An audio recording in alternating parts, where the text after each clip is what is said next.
It's time for the Douglas Coleman Show.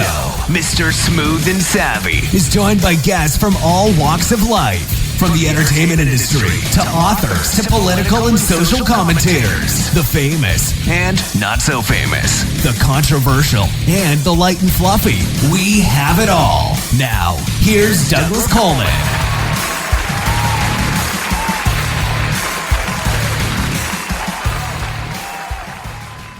Okay, please welcome to the Douglas Coleman Show, Ashley Woodfolk and Lexi Underwood. Hello, Ashley and Lexi. How are you? We're great. Doing well. How are you? Doing fine, thank you. Thank you for coming on the show. As we were just talking about before you got on, you had your video on, and I was going to say which one is which, but now I can't tell. So it doesn't really matter. Let's see. Ashley, say hello. Hello. Okay, and Lexi, say hello. Hi. You guys have almost the same voice. Yeah, It's I was like- going to say that may not. We do sound similar. We'll say who's talking before There we you start go. talking. Okay.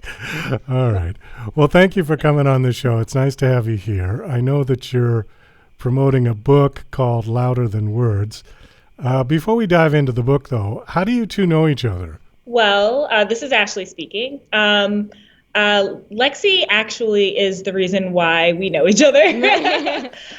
When she first decided that she wanted to write this book, our editor, Maya Marlette, who is an editor here at Scholastic, put us in touch with each other. She and Lexi had spoke to a number of authors that they might have been interested in bringing onto the project, but I ended up being the best fit. So yeah, that was how we met.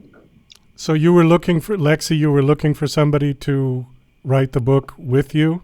Yes, it's Lexi here. So yeah, I created the concept. This is my first time writing a book, first time author, and I had the choice of if I wanted to just do it all myself or to collaborate with someone. And I thought that it would be fun to try a collaboration for my first time. And Ashley and I immediately clicked as soon as we met. Okay. Well, it says on your bio that you're an actor, singer, filmmaker, and changemaker. Yes. I guess, why did you decide you wanted to write a book? I've always loved literature. Growing up, ever since I was younger, I've wanted to write my own book. Just didn't expect to do it so early on. But yeah, I mean, once the opportunity presented itself, I couldn't. I was going to talk myself out of it and be like, no, I'll give myself more time. But I couldn't. And so, yeah, I'm grateful for the way in which it came together. Okay.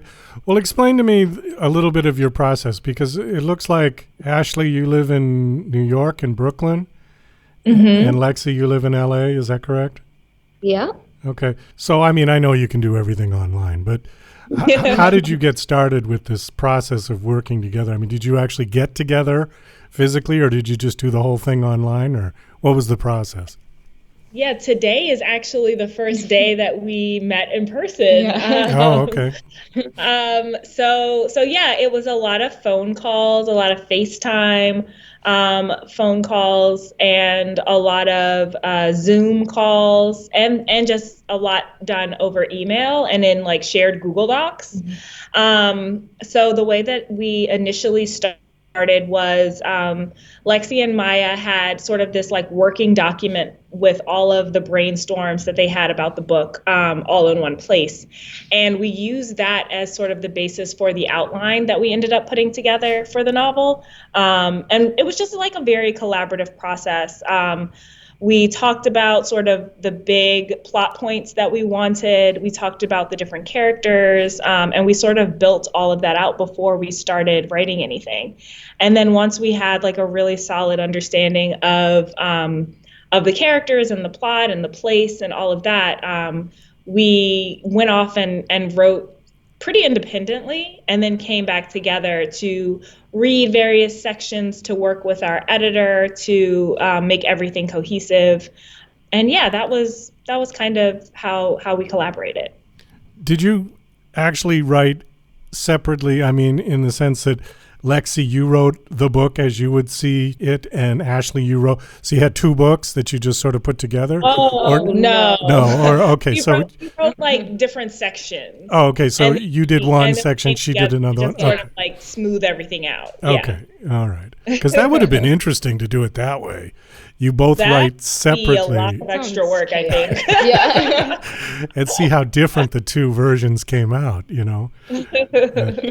Okay. Well, the book is called Louder Than Words. And has the book been released? Tomorrow. Tomorrow, 24th. Okay. Why don't you give us just an overview of the book, kind of a synopsis, what's it about, the character or characters? So Louder Than Words follows Jordan Jones, who is a new kid at Edgewood High. She's just transferred there from her old private school. And when she starts at Edgewood, she wants kind of a fresh start.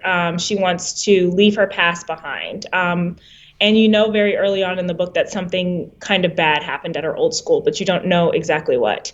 But pretty quickly, she realizes that everybody at Edgewood already knows who she is.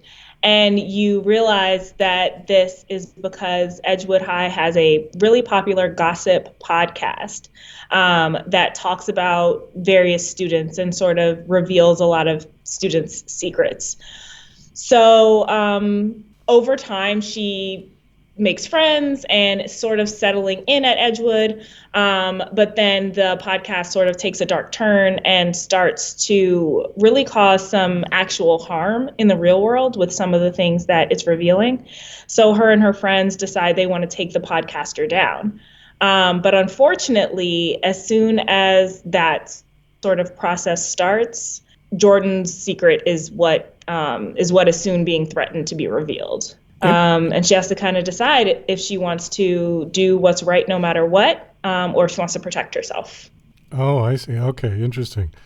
The podcast thing is kind of an interesting premise. I mean, I'm going to assume, I haven't been to school for a long time, but I'm going to assume that schools these days do have their own podcasts, yeah? Yeah, I mean, there are definitely schools that have their own podcasts. They have their own Instagram, pages, different blogs and stuff. Yeah. Social media has definitely expanded. Technology has expanded so much. It's interesting because I feel like the thing that people keep saying is that, like, this is a new age Gossip Girl, and I think that we unintentionally did that in our writing process, but it's also just a testament, like, to how these things and themes have always kind of been the case, whether it's blogs or text messages or social media or podcasts, and how it's expanded even more. Yeah. So yeah, I mean, I think that just by using all of those different tools, it just also makes it more realistic to what's going on right now. I mean, I think there can be some positive aspects of that, but there can also be some very negative aspects. I mean, bullying in that sort of format, in that venue, could be vicious, Yeah, and bullying is definitely something that comes up a lot in the novel, both like in-person bullying or in real life bullying, as well as cyberbullying or bullying that's happening online or through this podcast. So that's definitely something that we touch on, and something that we see as like a real issue that is affecting the mental health of kids nowadays, for sure. But even, I'm a little bit older than Lexi, a little bit. I'm in my 30s. And so I feel like even when I was a kid, some of these things were an issue. They were just a little bit different. Gossip Girl, the TV show was out, or like came out around the time when I was in high school, like the early 2000s. And that, I feel like it had just kind of started like via text message and like that kind of thing. And now it's just so much easier because of social media and stuff. So how do you think social media is affecting this generation? Do you think it's more positive, or is it split 50-50? Because you can go both ways with it in terms of its impact on kids and how important they think it is in their life. Yeah, social media definitely has an impact on a lot of people. It has negative impacts and also positive. I think that it's all in which how you use it. But I will say, I think at least for me, because I am Gen Z, so growing up, my childhood was not so technology centered, but my preteen, teen years, which I feel like are really transformative times of your life, that's when social media really became a thing. And so, yeah, throughout the past 10 years, there has been a lot of pressure, honestly, growing up on social media. There's always a new trend that's coming out. There's always new cool outfits that you should be wearing or cool hairdos that you should be wearing. You just constantly feel pressured by society to be what they expect is, especially for young women, young girls, is like the standard. To be now, I feel like, quote unquote, an it girl is like the new thing. But it's challenging, especially when you're like 13, 14, making mistakes, going through the awkward stages of your life and not having everything figured out, then to go on a platform like TikTok or Instagram and to see all these different things these new things that now you should be following, and you're already just trying to catch up with what came out last week. But then I think there's a flip side as well. You can find community on social media. You can use social media to speak out about what you're passionate about. And so even with this, activism is a topic in the book. And I think that whether it is through art or it's through whether it's through anything, honestly, social media can also be used in that way as well for activism. So I think that there are pros and cons to it. But speaking as somebody who is actively growing up in the age of social media, it's definitely, I feel like, more challenging than it is positive. And I feel like people don't want to admit it. Ashley, I see on your bio that you have a baby. That you are a mother. Yeah. I have a 4-year-old and I have a baby. Yes, a newborn. Oh, you've got two. Okay.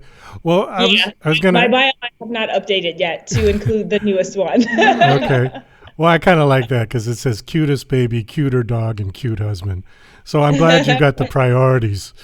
What I was going to ask you though is, because you are a parent, when your kids get to the point where they're going to want to be on social media, do you think parents should regulate that for young teens, and say, okay, you can't be on this thing all day, all night? Do you think they should, or should just leave them alone? Well, so I'll say this. I have nieces and nephews that are a little bit older than my kids. My oldest niece is 14, and I definitely think that when my kids are her age, I will be more protective. Like, I was reading this article the other day about how the experts recommend you not getting a smartphone for your kid until they're 16.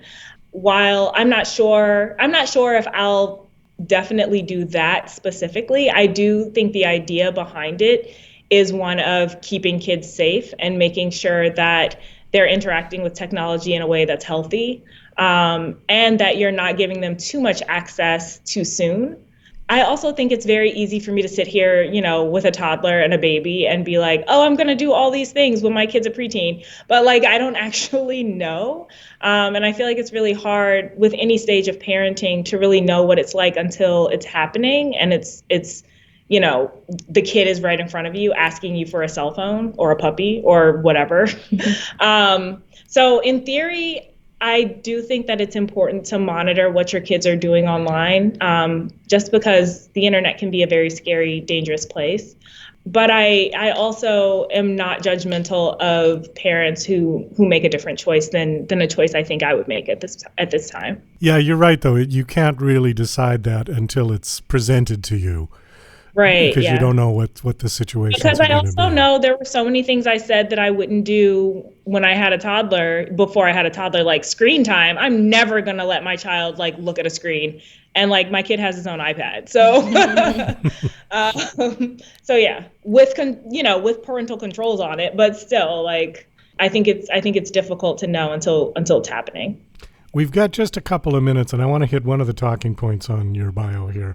I'm just going to read it, and either one of you or both can respond to this.